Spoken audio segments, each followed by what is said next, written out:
안녕하십니까. 여러분의 입행을 함께하는 탑뱅커입니다. 오늘 이 시간에는 기업금융 분야에서 2023년과 2024년에 지속적으로 문제가 되고 있는 부분을 함께 살펴보고 이에 대해서 논해보는 시간을 가지도록 하겠습니다. 자, 여러분이 이제 면접 질문으로도 많이 받아보셨을 거고 꼭 금융권을 준비하지 않더라도 경제 뉴스를 조금만 보더라도 올 한 해 계속 문제가 되고 있었던 내용들이 이제 레고랜드 사태 이후로 채권 금리가 급등해서 기업들이 자금을 조달하기가 어려워졌다. 이런 내용들을 많이 뉴스 기사로 접해 보셨을 거고요. 그리고 이제 그 이후에 새마을금고나 SVB뱅크의 파산 요 이슈도 많이 접해보셨을 텐데요. 사실 여기 나와 있는 이 내용들이 다 다른 내용이라고 보일 수 있지만 SVB뱅크, 새마을금고, 레고랜드 사태 다 다른 이슈이지만 사실 이 내용들은 하나의 이유로 인해서 계속 발생하고 있는 겁니다. 그리고 여기에 적지는 않았지만 크레딧 스위스라던가 이제 다른 글로벌 은행들에 대해서도 파산 이슈들이 굉장히 많았고 현재 우리나라에서 토스뱅크나 저축은행에 대한 위험 조짐 혹은 고객들의 어떤 불안함이 가중되고 있는 상황입니다. 그래서 이러한 상태에서 현재 금융시장 중에서도 특히 기업금융 분야와 관련된 이 문제들을 살펴보면서 이 문제들을 어떤 식으로 금융권에서는 해결해 나가야 하는지에 대해서 함께 살펴보도록 하겠습니다. 먼저 그거를 알아보려면 현재 큰 어떤 숲을 조금 여러분이 이해하셔야 될 것 같아요. 그래서 2024년 돈의 움직임을 한번 살펴보고자 합니다. 자, 미국이 금리를 인상을 했습니다. 미국이 금리를 인상한 지는 너무 오래됐죠. 그리고 미국이 금리를 인상하고 한국은 그 인상되는 금리를 따라가다가 이제 동결되어 있는 상태인데 올라가다가 동결되어 있는 상태인데 그러다 보니까 미국 금리는 계속 오르고 한국은 동결되어 있어서 미국 중심으로 금리가 더 오히려 높으니까 미국으로 자금이 이제 빨려 들어가고 있습니다. 과거 이야기죠. 빨려 들어가고 그러면서 이제 우리나라 부동산 시장이나 주식 시장은 조금 가격이 하락하고 이런 일들이 이제 발생을 하게 되었습니다. 그런데 이제 우리나라 금융권이나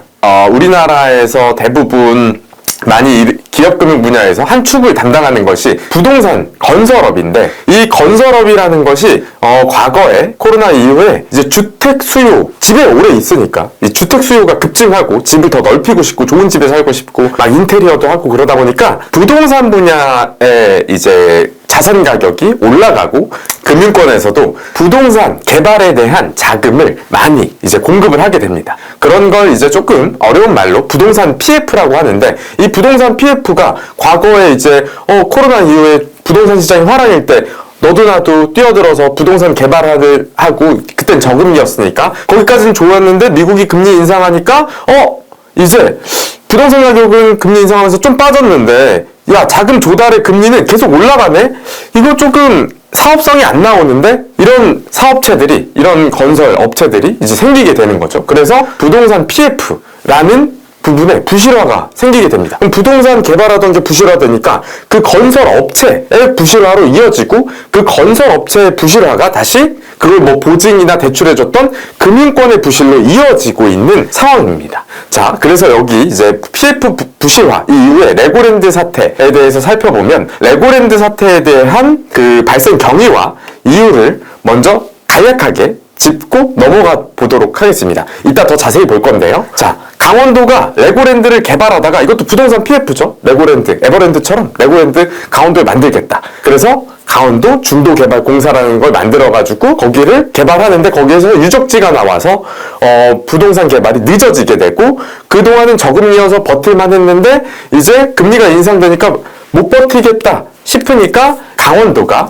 그동안 자금을 조달하기 위해서 발행했던 채권들에 대한 지급 보증을 이제 철회를 합니다. 그러니까 나라가 돈 갚겠다고 보증 섰던 건데 국가가 보증했던 채권에 강원도 중도개발공사라는 그 별도의 부동산 개발 회사에 대해서 강원도가 보증을 섰었으면 강원도가 책임지겠다고 한 채권을 믿고 투자했던 그런 투자자들이 있을 텐데 이거 이제 책임 안 진다고? 야, 그럼 국가가 책임진다고 했던 채권도 책임을 안 지면 이제 그 아래 국가가 지방자치단체가 발행한 국공채보다 낮은 등급의 예를 들면 탑뱅커가 발행한 채권, 탑뱅커가 이번에 돈 많이 벌면 나중에 다시 동영상강의 만들어서 돈 갚을게 이렇게 해서 약속했던 것들은 그런 강원도가 약속했던 기업들에 비하면 너무나도 낮은 정도의 신용도를 가지고 있는 채권일 거잖아요. 그래서 이런 국가나 지방자치단체의 채권이 문제가 생기니까 이 아래에 있는 대기업이나 중견 건설사나 이런 탑뱅커나 이런 곳들, 영세한 곳들의 채권들은 더 빠른 속도로 투자자들이 이제 빠져나가게 됐고 자금 조달이 안 되면서 기업체들이나 부동산 PF 분야에 대한 건설사들 자체로 발행한 건설사들이 직접 야, 나 건설해서 돈 갚을게 돈 좀 줘봐 했던 것도 문제가 생기고 건설사들이 발행한 회사채도 문제가 생기고 부동산 PF 야, 우리가 이거 부동산 여기 양재에다가 빌딩 세워가지고 이거 나중에 다 분양해가지고 니네한테 갚을게 이렇게 해서 이 부동산을 중심으로 발행됐던 증권들 부동산을 담보로 발행한 에셋, ABS라고 하는데 자산담보부 증권 이런 것들도 다 문제가 생기기 시작하는 겁니다.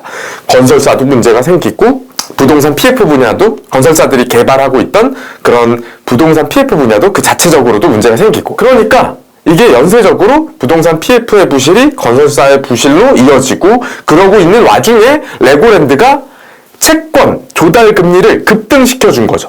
야, 나라가 지급 보증한 것도 돈 안 준대. 그럼 이제 기업들 대기업이고 뭐고 너네가 보증 섰던 것들은 더 위험하니까 니네 이제 5%는 안 돼. 10%는 줘야 돈 빌려줄 거야. 탑뱅커 너는 20% 정도는 1년에 가지고 와야 너는 돈 받을 수 있어. 어쩌면 30%일지도 몰라. 이러면서 이 채권 조달 금리도 상승을 하게 됩니다. 그래서 원래 기업체들이 자금을 융통하는 방법에 여신을 통해서 대출을 받을 수도 있고 기업의 신용도를 가지고 대출을 받을 수도 있고 채권을 통해서 자금을 조달받을 수도 있고 아니면 아까 이야기한 것처럼 ABS 이 부동산 개발해서 잘 되면 돈 나눠줄게 하는 자산담보부 증권 이런 것들도 이제 다 잘 안 팔려나가고 유동화가 안 되기 시작하는 거예요. 기업들의 자금 조달의 경색 그래서 이제 신용경색이라고 뉴스 기사에는 나오기도 하고요. 자금 조달 경색 뭐 이런 식으로 기사가 나오는 것들이 이제 이 레고랜드 사태 이후에 급증합니다. 그런 뉴스 기사가. 그럼 이제 여기까지는 이해가 되셨을 거고 그런데 그래서 채권의 조달 금리가 상승됐다. 야, 탑뱅커 너는 30% 갖고 와. 그래야 돈 줄 거야. 이런 일이 이제 발생하고 있다고 했잖아요. 자, 그런데 여러분이 필기 시간에 공부를 조금 열심히 하셨으면 이해가 되실 텐데 채권 가격의 하락 자, 채권의 금리와 채권의 금리 혹은 채권의 수익률과 채권의 가격은 반비례한다. 뭐 이런 이야기를 여러분이 들어보셨을 텐데요. 자, 이 부분에 대해서도 조금 이따가 설명을 해드릴게요. 어쨌든 일단은 그냥 암기해 볼게요. 채권의 표면 금리, 채권의 조달 금리 상승은 채권 가격 하락으로 이어지게 됩니다. 그래서 이따가 이 부분은 조금 더 자세히 살펴보고요. 그래서 이제 은행들 중에 토스뱅크, 우리나라에서는 대표적인 게 토스뱅크, 미국에서는 SVB뱅크가 예금자들의 예금을 받아서 대출을 해줬어야 되는데 예를 들면 개인 고객에게 부동산 담보 대출 같은 거요. 이런 걸 중심으로 시중은행들은 자금을 공급해왔잖아요. 그런데 우리나라에서 저축은행이나 토스뱅크나 그리고 미국의 SVB뱅크는 예금자들에게 받았던 돈을 대출을 해주기도 했지만 대출해준 것보다 이런 국공채 투자를 많이 했었어요.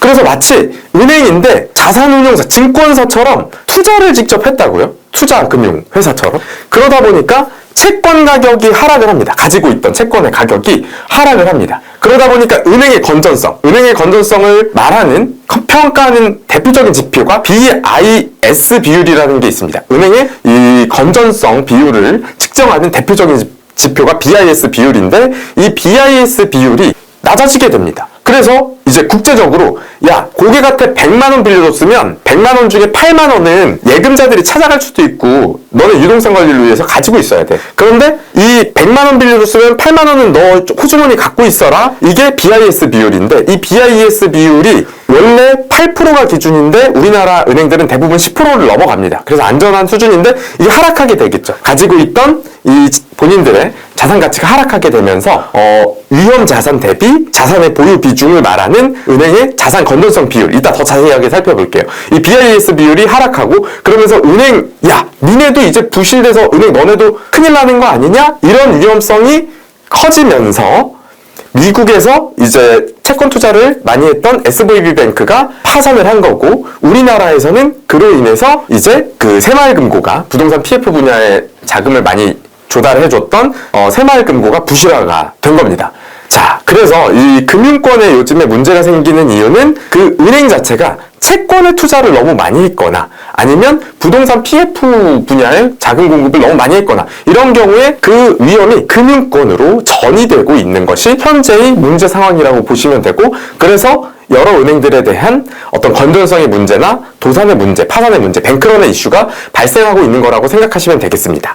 자, 그런데 이 상태에서 이제 그래서 금융권의 부실 위험까지 여러분이 어떻게 이것들이 이어져 왔는지 이해를 하셨을 거라고 생각을 하고요. 여기서 조금 더해져서 이제 2023년, 2024년 계속 미국도 계속 국채를 발행한다, 역대 최대로 발행한다, 한국도 국간이 비었다, 정부 국간이 비었다, 세수가 뻥크 났다 하면서 이제 한국도 국채를 발행해서 나라가 자금을 조달하고 미국도 나라가 자금을 조달합니다. 그런데 탑뱅커도 돈이 없어서, 탑뱅커도 없고 GS건설도 돈이 없어요. 그래서 다 돈이 없어서 돈을 조달하려고 하는데 미국 형님이 먼저 야 내가 돈 더 많이 줄 테니까 돈 갖고 와 하면 미국 형님이 한테 먼저 투자를 하겠죠. 그 다음에 남는 거 있으면, 주머니 남는 거 있으면 한국 정부에도 좀 투자하고 한국의 은행에도 좀 투자하고 탑뱅커까지는 돈이 안 와요. GS건설까지는 돈이 안 와요. 그래서 대형 건설사들이나 중형 건설사들의 도산이 더 가속화되고 있다. 이런 은행채 국채 발행량 증가로 인해서. 자, 그래서 이런 문제가 또 기업, 특히 중견 건설사나 중소형 건설사나 이런 영세 업체들에 대해서는 자금 조달의 어려움을 더욱 가중시키고 있는 현재의 상황이다.